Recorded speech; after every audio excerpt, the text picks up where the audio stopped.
Hi, and welcome to the show. Subscribe at kevinmd.com/podcast. Today we welcome Amol Shrikhande. He's a nephrologist. Today's Kevin MD article is How One Food Truck Saved a Chaotic Hospital Shift. Amol, welcome to the show. Thank you for having me. Appreciate it. So let's start by briefly sharing your story and journey. Sounds good. I basically took the straight path in life. Grew up in the Northeast, undergrad at Washington University in St. Louis, med school at UConn, did my internal medicine residency at Cornell, worked as a hospitalist for a year in New York City at Albert Einstein, then opted to do a subspecialty training at Yale in Connecticut for nephrology, and then found a job in upstate New York, Rochester. That was about 2010. I've been here ever since. So, All right. So I've read somewhere about the declining popularity of nephrology as a specialty. So does that jive with what you're hearing? I would say absolutely, yeah. Where I work, there's a small internal medicine residency program, and very few of the residents want to go into nephrology. And even a lot of the large academic centers are having trouble filling their nephrology spots. So it is a bit of a crisis, although thankfully, mid-levels or APPs have helped out quite a bit. So it's not like the whole ship is sinking, but it is not a popular choice at the moment. So. And for those internal medicine residents or medical students who may be listening to you, what are some reasons why they should consider nephrology as a specialty? I would say, so it is a cerebral field. So if you're a thinker, it's a great specialty. And it really does allow you to have your hands in all different pots of medicine. Obviously, you're going to have your outpatient clinic, you're going to have your outpatient dialysis, but you also get to do hospital work, including ICU work. So it's kind of a surprisingly diverse profession. So, and I guess you could call it internal medicine on steroids. So if you really enjoy internal medicine and having your hand in a lot of different areas, it's not a bad pick. All right. Let's talk about your Kevin MD article, How One Food Truck Saved a Chaotic Hospital Shift. Tell us what led you to write this article in the first place, and then talk about the article itself. So basically, the article was trying to capture a little bit of a disconnect between what's going on the front lines in medicine and what's going on with the administration. And so really it was just about relaying my day-to-day life and day-to-day experiences and trying to encapsulate what's going on. And what's interesting is I wrote it a bit as a sarcastic piece to be like, things are not great on the front lines. However, in the minds of the administration, things are great. What's interesting is some of the people who read the article actually found it to be uplifting, which is also great, stating that even though things are not great, people are trying to make things better. So either interpretation is fine, but it was more trying to just capture where we are in modern day healthcare. And for those who didn't read your story, tell us what it's about. Basically, it was talking about, again, day-to-day life in the dialysis unit with the typical stresses, and talking about how there's never enough nurses and how there's always, in order to compensate for that, there's always pressure to cut patients' treatments slightly short in order to accommodate all the patients who needed treatment. But obviously, that comes with side effects, which is what happened in the story that I wrote. And then I captured the stress that gets relayed onto the nurse, gets relayed onto the doctor, but ended it by saying that, well, in the administration's mind, everything is fine because they got a food truck in the parking lot. So that was the general idea. So, do you feel that disconnect between the front lines and administration is that particular to a specific institution, or do you feel, talking from your nationwide colleagues, that this is an epidemic that's happening across the country?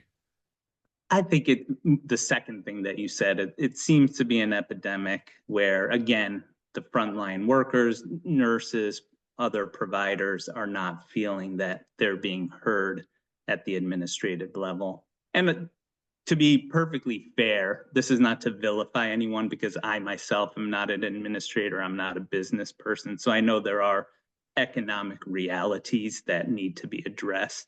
But I would say right now that this disconnect that I was trying to capture, I think it's going on everywhere.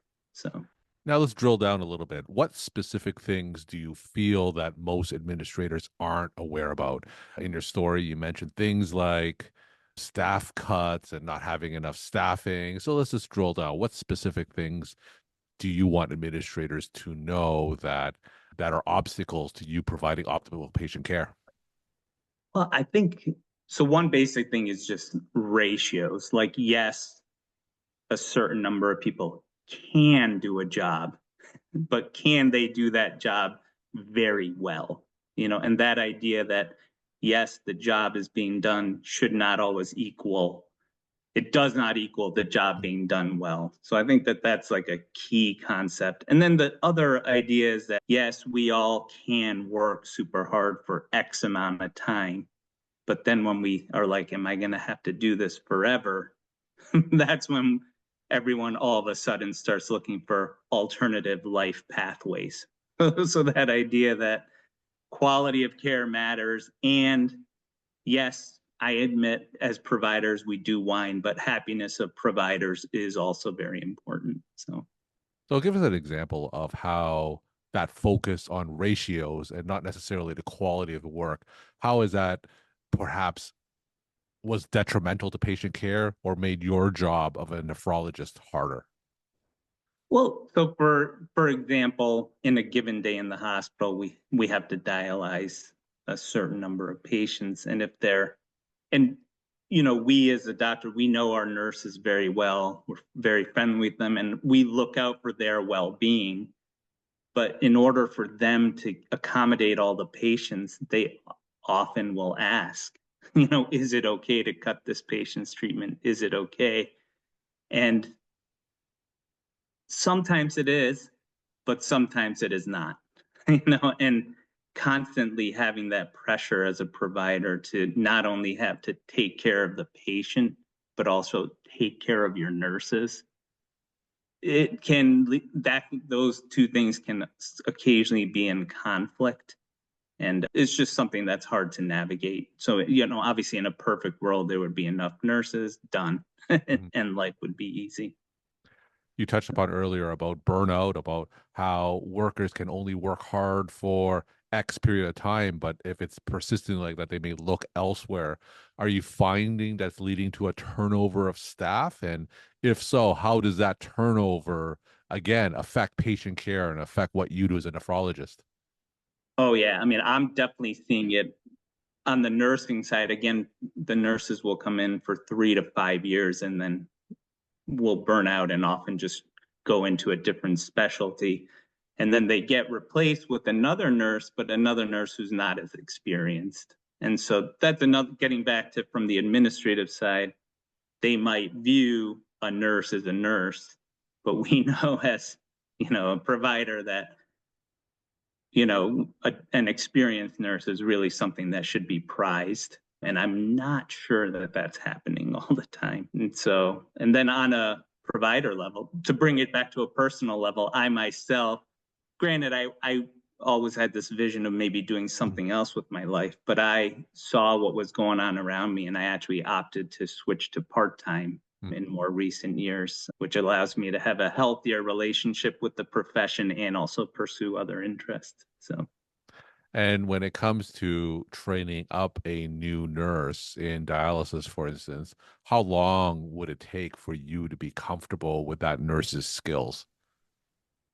obviously it varies, but I would say, I mean, a minimum of 3 months but probably 6 and sometimes up to a year. Because, just like any specialty in medicine, there's the book stuff, but then there are the real life nuances. And Hmm. it takes a little while. I think those of us, even in mid career, know that we still haven't seen everything. So, imagine someone 3, 6 months in. So, yeah, I would say if you have a really, really sharp person, 3 months, but it can take, 6 months to a year.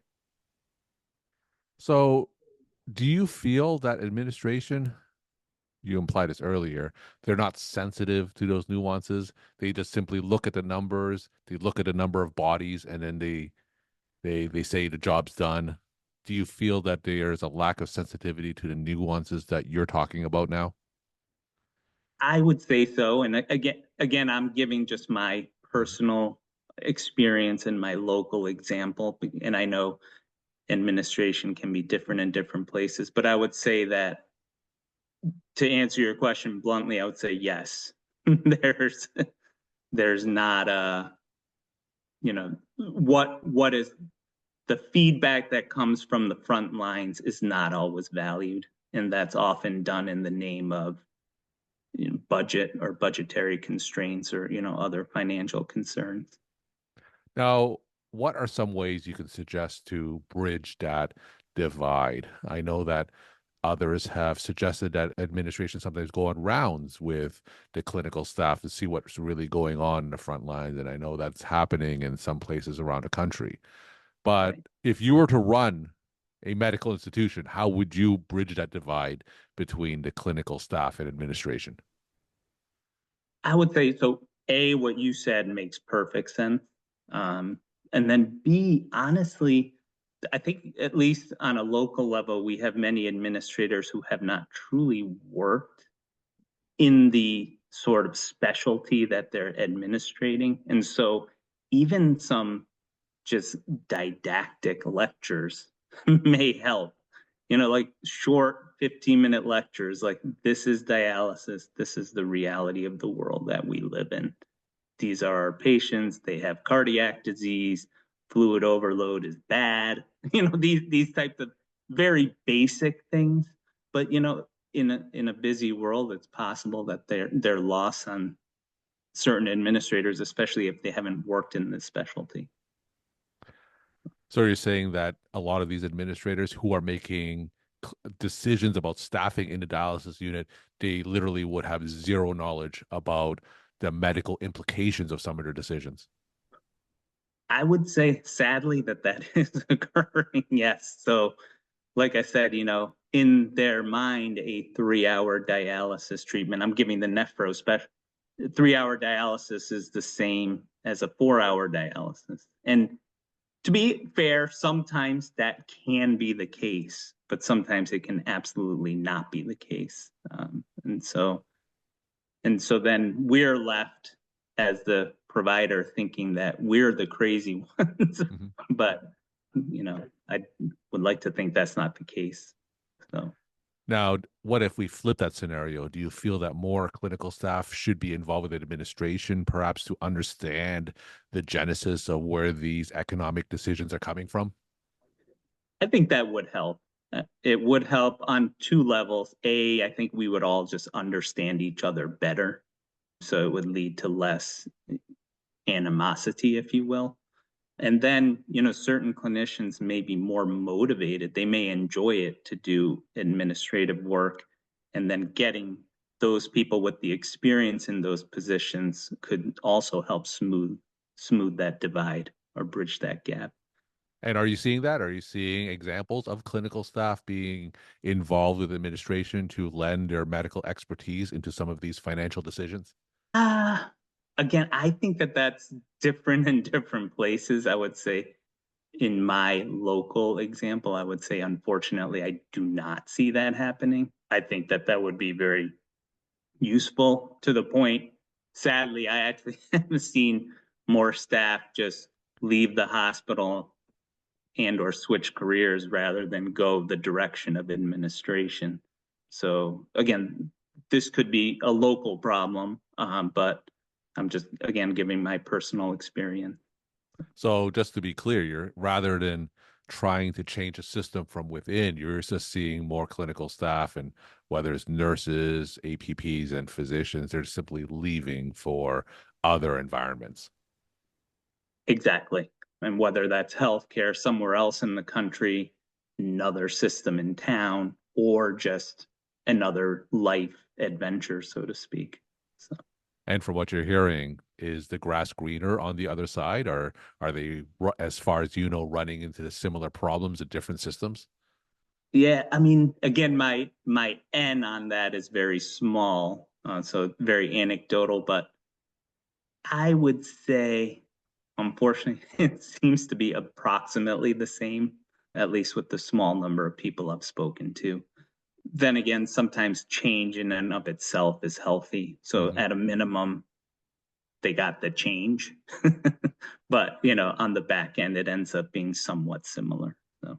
And then when you express these clinical concerns to administration and supervisors, what normally happens next? Do they change anything? Do they listen to your concerns? What normally happens when you express some of your clinical concerns to them? I think, again, I'm going to be fair here. I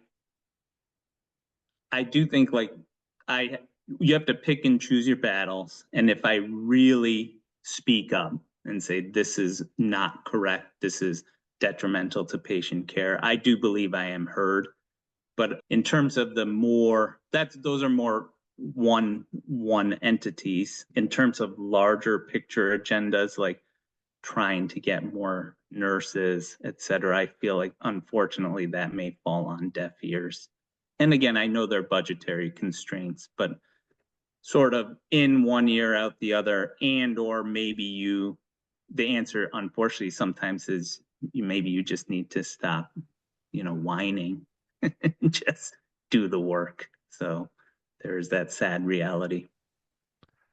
We're talking to Amol Shrikhande. He's a nephrologist. Today's Kevin MD article is How One Food Truck Saved a Chaotic Hospital Shift. Amol will end with some of your take-home messages that you want to leave with the Kevin MD audience. Yeah, thank you. I appreciate that. Actually, before I say that, I just want to thank you for creating this platform. You've been at this for like 20 years, correct? That's right.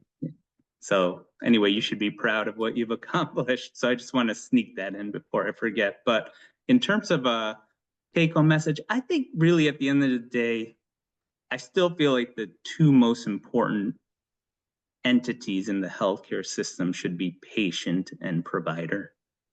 And I think as providers, it's our obligation to take care of those two entities, and that may involve having uncomfortable discussions, putting ourselves or having some, minor conflicts, et cetera. But I think if we don't do that, if we don't look out for patients and if we don't look out for ourselves, I really don't think anyone else will.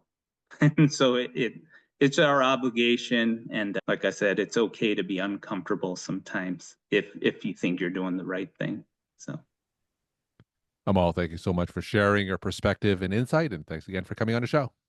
Thanks. I appreciate it. Have a good day.